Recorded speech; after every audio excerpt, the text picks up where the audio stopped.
Oke, sudah mulai bergerilya ke warga-warga Jakarta gitu ya. Mas Umam, melihat hal ini, kalau kita tahu kan hak pilih itu kan merupakan hak dari setiap masyarakat, para pemilih gitu. Tapi di satu sisi mereka juga berhak juga untuk memberikan hak pilihnya atau tidak. Tapi bahaya juga kalau kemudian seruan ini cukup masif terjadi nanti pada saat Pilgub Jakarta. Anda melihatnya seperti apa? Ya, tadi disampaikan bahwa di dalam sistem kepemiluan di Indonesia dan demokrasi secara umum bahwa memilih itu adalah hak. Artinya ya bisa memberikan hak, bisa tidak memberikan hak.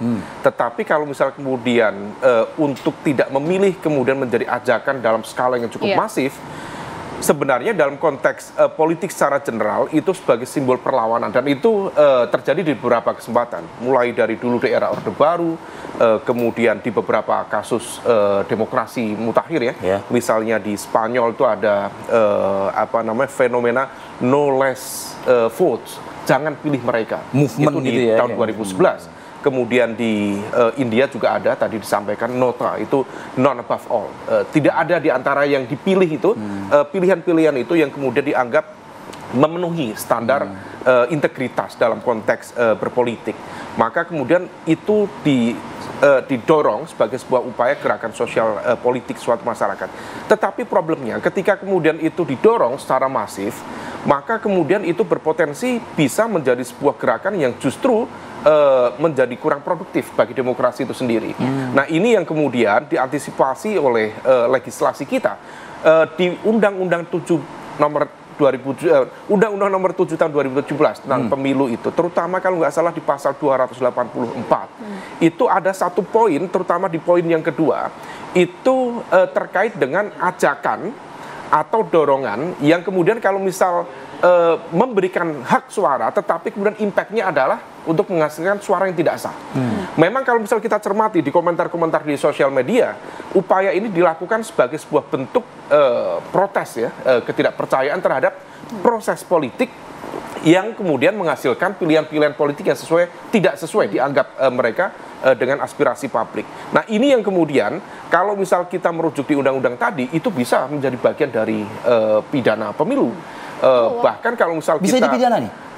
Bisa menjadi pidana dengan beberapa syarat. Misalnya kalau misal dirujuk ke pasal 515 di Undang-Undang Pemilu juga, maka ajakan semacam itu yang dilakukan satu dalam konteks ajakan pada hari H pencoblosan, kemudian ajakan itu menggunakan mekanisme transaksional baik dalam bentuk uang atau materi lainnya, itu bisa kena pidana 3 tahun penjara dan denda sekitar 36 juta. Nggak terlalu besar, tetapi sebagai sebuah efek jerah dan juga political warning itu cukup penting untuk dipertimbangkan.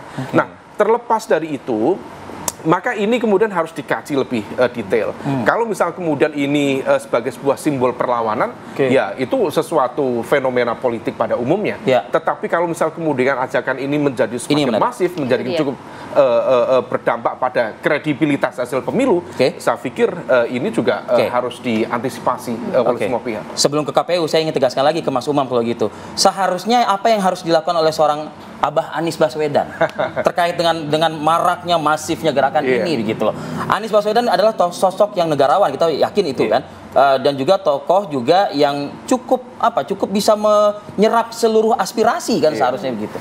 Tadi sudah disampaikan oleh fatwa dari Abah bahwa barangkali yang melakukan itu salah satunya adalah sebagai sebuah bentuk simpati terhadap misalnya Mas Anies dan juga ekspresi kekecewaan.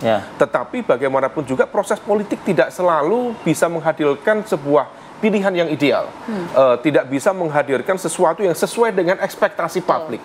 Tetapi itulah realitas politik. Yang bisa dilakukan adalah setidaknya bagian dari upaya pembentukan local good governance. Tadi pilihan-pilihan kebijakan yang sekiranya masih cukup penting dan relevan, ada baiknya kemudian dititipkan kepada salah satu kandidat tertentu.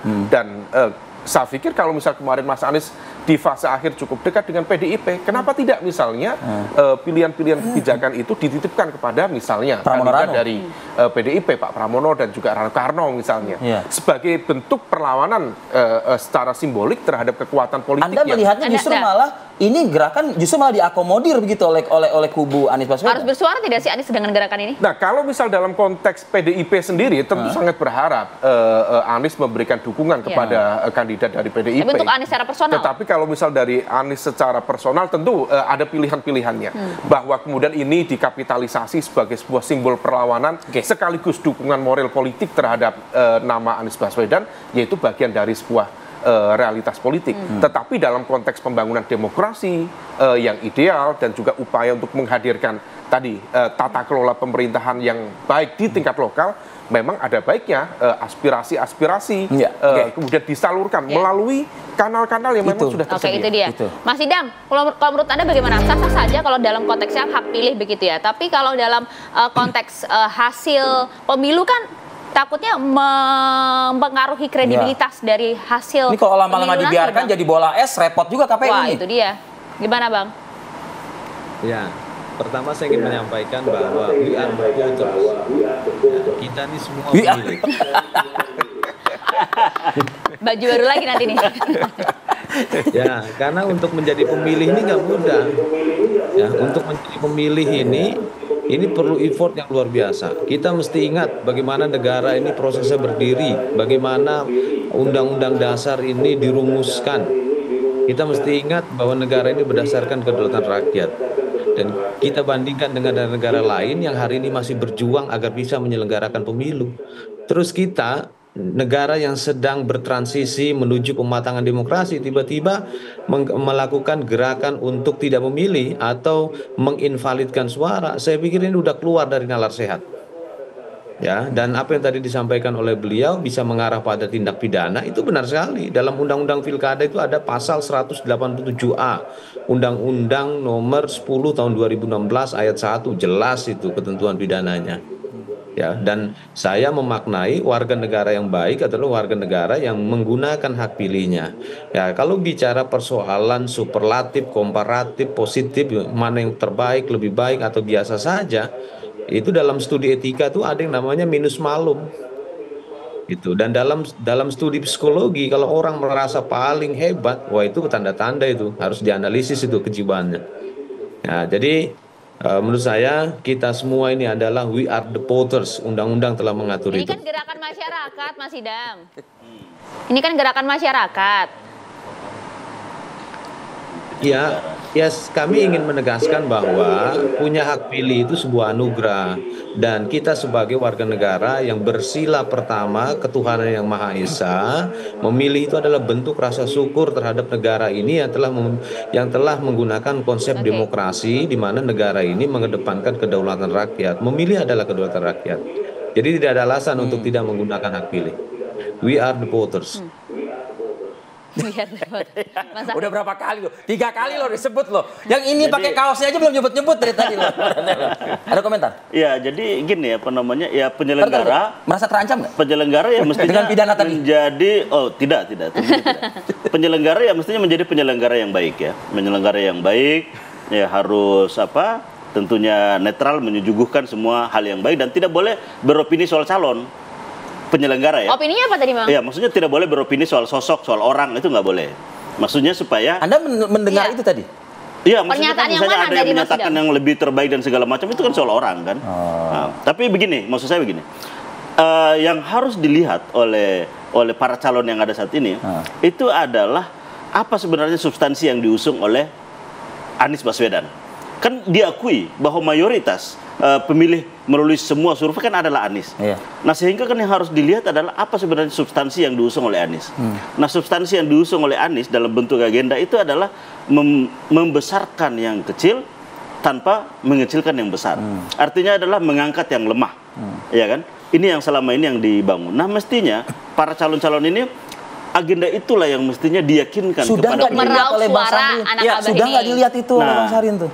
Enggak, kan ini pemilih. Kan kita bicara pemilih. Kalau artinya Anda kan bisa dong mengajak mereka-mereka ini yang ada di gerakan ini begitu kan? Oh iya, tentunya ada komunikasi soal itu. Nah, yang kedua adalah betul tadi komunikasi Mas Anies dengan partai politik, dengan PDI Perjuangan sudah sangat bagus. Jauh hari sebelum pilkada. Bahkan sebagaimana yang sudah disampaikan di forum ini juga, ya komitmen yang terbangun adalah justru komitmen terhadap keberpihakan terhadap rakyat. Nah gitu. Nah inilah yang harapan kita ini bisa menjadi jembatan.